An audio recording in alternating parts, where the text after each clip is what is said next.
Hello students, welcome to smart Galaxy. Students, আজকে তোমাদের স্ট্র্যাটেজিকের ক্লাসে একটি নতুন বিষয় নিয়ে আসলাম, যেটা হলো পশ্চিমবঙ্গের সমস্ত নদীর বিবরণ। তোমাদের আমি বলেছিলাম যে 2025 টার্গেট করে আমরা ডাব্লিউপি এবং কেপির টার্গেট করে যে ক্লাসগুলো প্রোভাইড করছি, সেখানে স্ট্র্যাটেজিকের মোস্ট ইম্পর্টেন্ট টপিকগুলো আলোচনা করব। অলরেডি কতগুলো ভিডিওর মাধ্যমে তোমরা বুঝতে পেরেছো যারা রেগুলার ক্লাস করছো। আজকে যে বিষয়টা আলোচনা হবে সেটা হলো পশ্চিমবঙ্গের সমস্ত নদীর বিবরণ।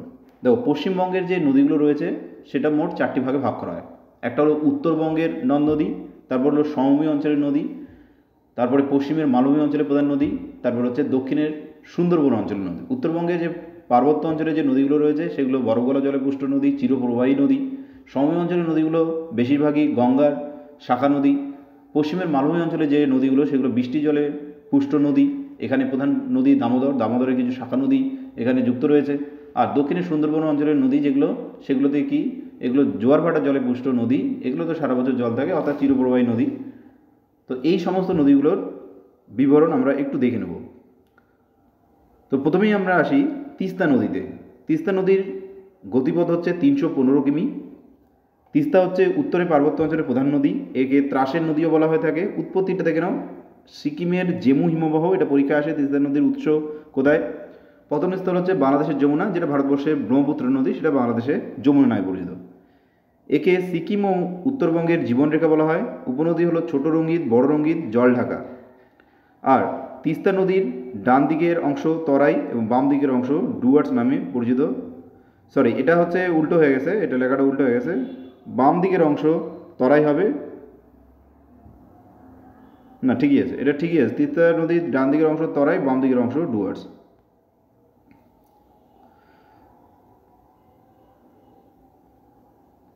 নেক্সট, মহানন্দা। মহানন্দা টোটাল 360 কিমি প্রবাহপথ। উৎপত্তিস্থল হচ্ছে কার্শিয়াংয়ের উত্তরে মহালদিরাম নামক পর্বত বা দার্জিলিং সেটা। পতনস্থল হচ্ছে বাংলাদেশের পদ্মা নদী। ভারতের যে গঙ্গা নদী সেটা বাংলাদেশের পদ্মা নামে প্রবাহিত হয়েছে। উপনদী হলো রত্না, কঙ্কাই, মেচি, বালাসন। পরীক্ষায় আসে মেচি, বালাসন কার উপনদী, তো এটা মনে রাখবে, এটা হলো মহানন্দার উপনদী। এই নদীর উপকূলভাগ খুব উর্বর ও ঘনবসতিপূর্ণ। মহানন্দার অঞ্চলের লোকগুলোকে দিয়ারা বলা হয়। এটা হচ্ছে উর্বর জমি, দিয়ারা হচ্ছে নবীন পল্লী। তারপর আসে জলঢাকা। জলঢাকা টোটাল 192 কিলোমিটার পথ অতিক্রম করেছে। উৎপত্তিস্থল হচ্ছে সিকিম ভুটানের সীমান্তে বিদং হ্রদ। পতনস্থল হচ্ছে বাংলাদেশের যমুনা, যেটা ভারতবর্ষে ব্রহ্মপুত্র নদী। উপনদী হলো ধরলা, গিধারি, ডোলং, ডায়না। গরুমারা যে অভয়ারণ্য, গরুমারা অভয়ারণ্য মনে রাখবে জলঢাকা নদীর তীরে অবস্থিত। এটা খুবই ইম্পর্টেন্ট। আমি অভয়ারণ্য রিলেটেড ভিডিও অলরেডি প্রোভাইড করেছি তোমাদের, তো সেটা দেখে নেবে।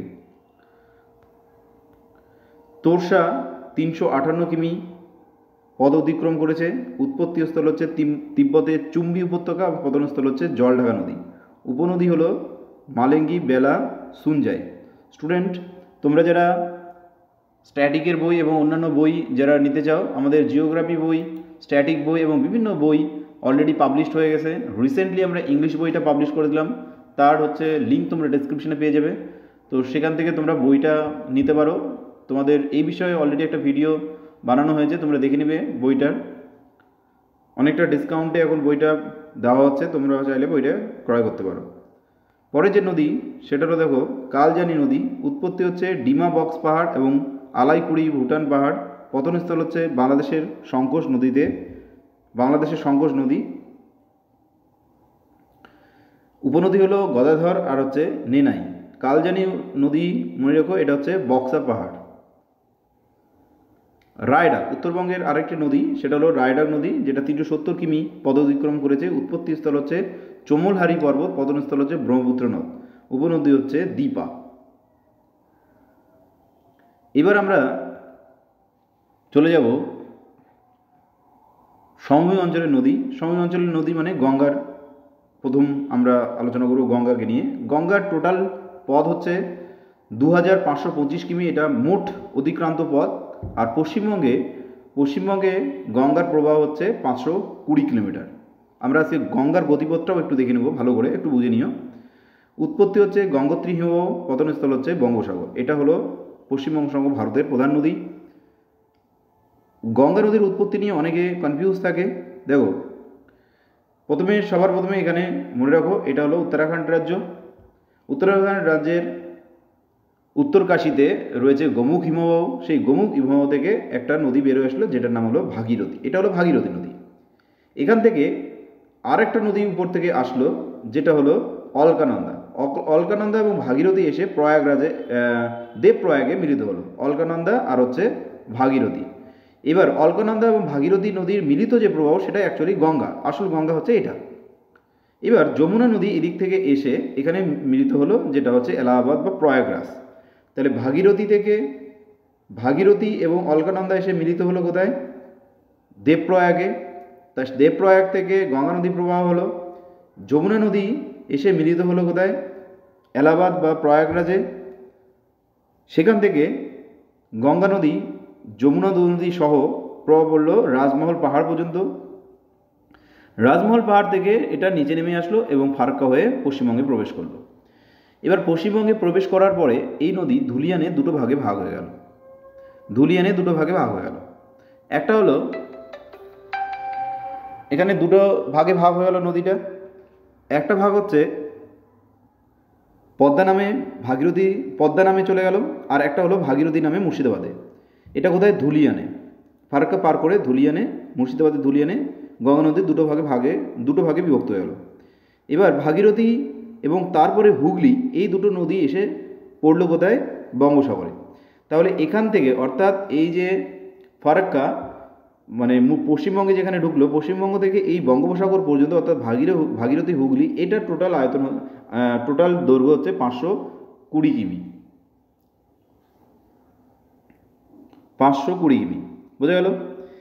এইবার ভাগীরথী যে নদীটা, এখানে যে পদ্মা নদীটা বাংলাদেশে প্রবেশ করেছিল, সেই পদ্মা নদীটা গিয়ে মিশলো আমাদের যে ভারতবর্ষের ব্রহ্মপুত্র নদী, সেই ব্রহ্মপুত্র নদী এসে ভারতবর্ষের যেটা ব্রহ্মপুত্র নদী, সেটা কিন্তু বাংলাদেশের যমুনা।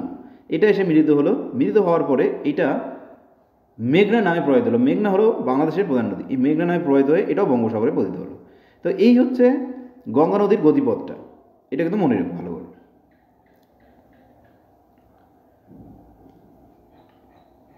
গঙ্গা ভারতবর্ষের প্রধান নদী, এটাও মাথায় রাখতে হবে যে গঙ্গা হলো ভারতবর্ষের প্রধান নদী।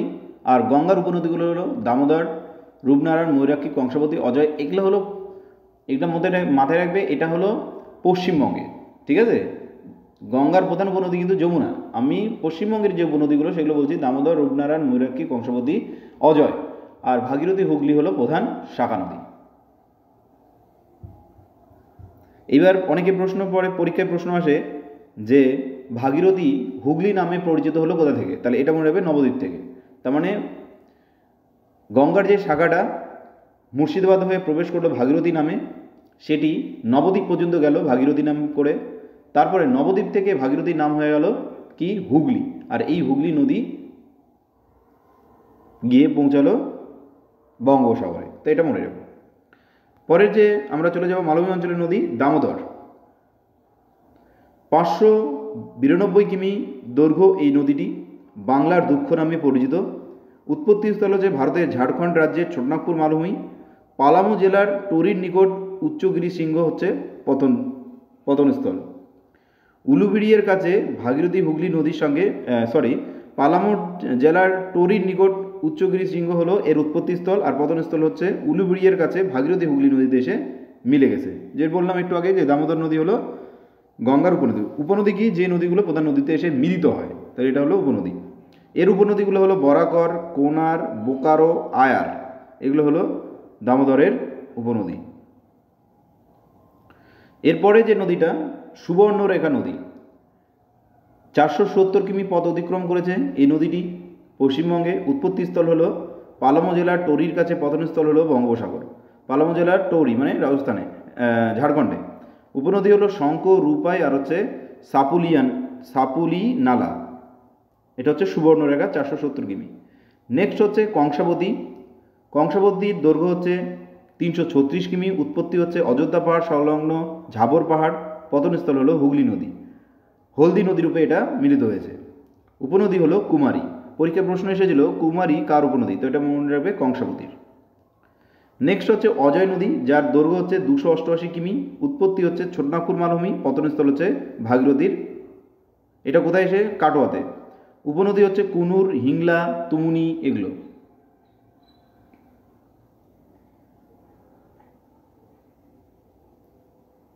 নেক্সট ময়ূরাক্ষী নদী। ময়ূরাক্ষী নদী হচ্ছে 250 কিমি দীর্ঘ, উৎপত্তিস্থল হচ্ছে বৈদ্যনাথ ধামের ত্রিকুট পাহাড়, পতনস্থল হচ্ছে ভাগীরথী নদী। এটা হচ্ছে কালনাতে এসে যুক্ত হয়েছে। উপনদী হলো পুষ্কানি। পুষ্কানি কার উপনদী? পরীক্ষা এসেছিল ময়ূরাক্ষী নদীর। রূপনারায়ণ। রূপনারায়ণ নদী 80 কিমি। রূপনারায়ণ নদীকে নিয়ে অনেক কবিতা। উৎপত্তিস্থল হচ্ছে পশ্চিমের মালভূমি অঞ্চল, তিলাবানি পাহাড়, আর পতনস্থল হচ্ছে হুগলি নদী। উপনদী হচ্ছে মুন্ডেশ্বরী। হলদি নদী, এটা মাত্র 24 কিমি। হলদি নদী উৎপত্তিস্থল পূর্ব মেদিনীপুরের ময়নার নারিকেলদার কাছে কেলেঘাই নদীর সঙ্গে যুক্ত হয় এবং কাঁসাই নদীর নাম হয়েছে হলদি নদী। তাহলে এটা কেলেঘাই ও কাঁসাই নদী, দুটো নদী, অর্থাৎ কাঁসাই বা কংসাবতী নদী এবং কেলেঘাই নদী, এই দুটো নদী মিলিত হয়ে কী নাম হয়েছে? হলদি। এটা পরীক্ষায় আসে, মনে রেখো ভালো করে। কেলেঘাই নদী ও কংসাবতী নদী মিলিত হয়ে হলদি নামে পরিচিত হয়েছে এবং এটা কোথায়? ভাগীরথীতে গিয়ে মিলেছে। অবশেষে আমরা ফাইনালি দেখব দক্ষিণের সুন্দরবন অঞ্চলের নদীগুলো। এগুলোর শুধু নামগুলো মনে রেখো, কারণ পরীক্ষায় আসে উত্তরবঙ্গের দক্ষিণবঙ্গের সুন্দরবন অঞ্চলের কোনগুলো নদী। অপশানে থাকবে অনেকগুলো নদী, তার মধ্যে বলে এটি এর মধ্যে কোনটি নয় বা কোনটি হয়, এইভাবে প্রশ্নগুলো আসে, তো এগুলো মনে রেখো।